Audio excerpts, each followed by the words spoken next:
how to use your iPhone camera as a webcam in OBS Studio. So if you want to go and use your phone's camera as a webcam on your computer, the first step is to come over to your computer and open up an internet browser. Now in the search box, type in droidcam and press search. You could then click on this top website, which is droidcam.app.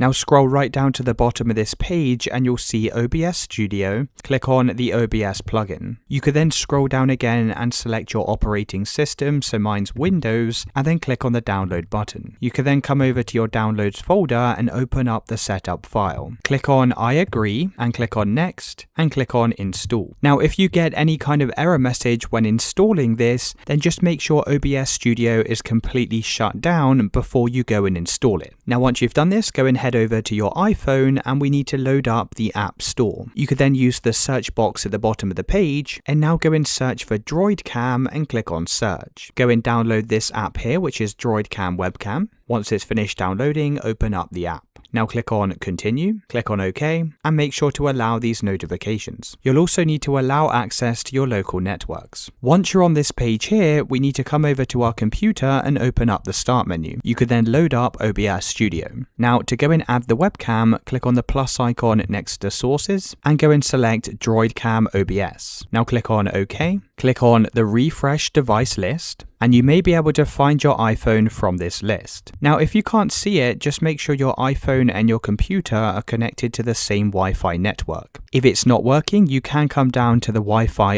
IP and you can just type in the numbers that are displaying on your iPhone droidcam. Now, once you've done this, you can press activate. And as you can see, we're now using our iPhone camera as a webcam. So you can go and change things like the resolution and also the video format and press OK. As you can see, here is our webcam and you can now move it around on OBS. You could then start recording or streaming. Let me know in the comments if you found this video helpful.